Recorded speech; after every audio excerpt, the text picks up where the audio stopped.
In our final feature this week, a new special report on important commodities that affect our everyday lives. This one focusing on wheat. It's a crop that's been important for a long time, has quite a history, and used in many things. But what is it that makes wheat such a fascinating plant? Not to mention, what are the challenges of growing it? I looked a bit deeper to see exactly what is wheat.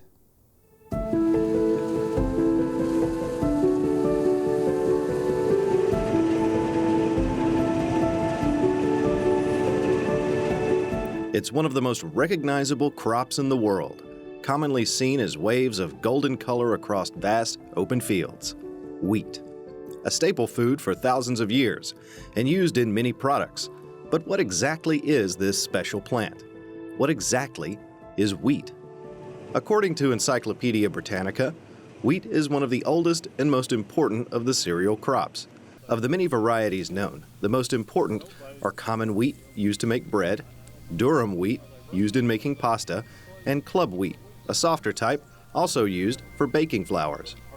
As a plant, wheat is a type of grass, just like corn, and like its cousin, it's cultivated to produce grains, also known as kernels, that are then eaten. However, unlike corn, the grain is mostly consumed by people, with only a small percentage going towards animal feed or other uses. There are 6 main types of wheat grown commercially across the world: soft red winter, hard red spring, hard white, soft white, and durum. As the name implies, winter wheats are planted around October to January and are harvested around May to August, while spring wheat is planted around March and April and harvested around July to September. Like other plants, wheat has several growth stages agronomists use to identify its life cycle. Emergence, when the main stem rises from the seed; tillering, when secondary stems form; stem extension, when the plant begins to grow upwards; booting and head development, when the grain heads form; flowering and grain filling, when the wheat begins to pollinate; and ripening and maturation, when the grain becomes what we know as wheat kernels. The wheat plant contains both male and female reproductive parts, which means it's able to pollinate itself. However, it does much better in groups. Not to mention, having more than one plant means more grain to harvest. Winter wheat does something interesting in its growing seasons. During the coldest months, it goes into a type of dormancy. That is, it grows much more slowly to compensate for the harsh climate. But once spring approaches, it bounces back. Even more interesting is that winter wheat varieties require freezing temperatures to activate their reproductive cycle. In other words, without the freeze, they can't make grain. In the U.S., hard red and soft red winter wheat produce more bushels per year than their spring counterparts. Like most crops, there are challenges producers face, including weather, disease, and insects. The greatest challenges tend to happen when the plant is young and most at risk to insect predation and weeds hogging the soil's nutrients. The greatest ongoing threat, however, is the weather, as drought can greatly hurt the growing and grain production of the plant. On a global scale, wheat is about 20% of the world's daily protein.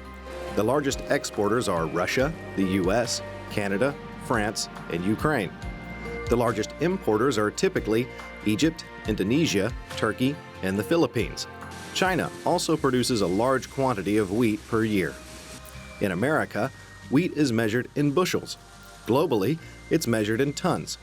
Roughly 1 bushel of wheat weighs about 60 pounds, contains about 1 million kernels, and can produce about 42 pounds of white flour. Although foodstuffs are the main use of wheat, it has other uses as well. The straw and the chaff, which is the discarded husk surrounding the kernel, can be used to make bioplastics, paper, particle board, and industrial absorbents. The kernels can be used to create ethanol, a biofuel. The middling, a byproduct of flour milling, is used as animal feed. So, what are the greatest driving factors concerning wheat prices? Well, there's emerging markets due to population increases that makes the demand for wheat higher. There's the weather, which can determine the international supply. Subsidies, specifically for ethanol, which is made mostly from corn, affect the amount of wheat acres grown and therefore the supply. The value of the dollar and governmental actions such as import duties and taxes, which affect the buying price. Overall, Wheat is a fascinating plant with a long history of feeding the human race. We've cultivated it for thousands of years and use it every day for staple food products.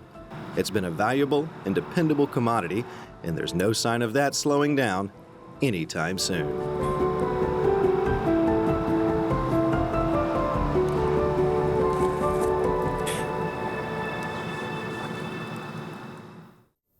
Such an interesting crop. And quick fact, the Roman goddess Ceres, who is considered the protector of grains, gave them their common name today, cereals. That's just one of the many things about wheat and grains that make them so integral to our lives.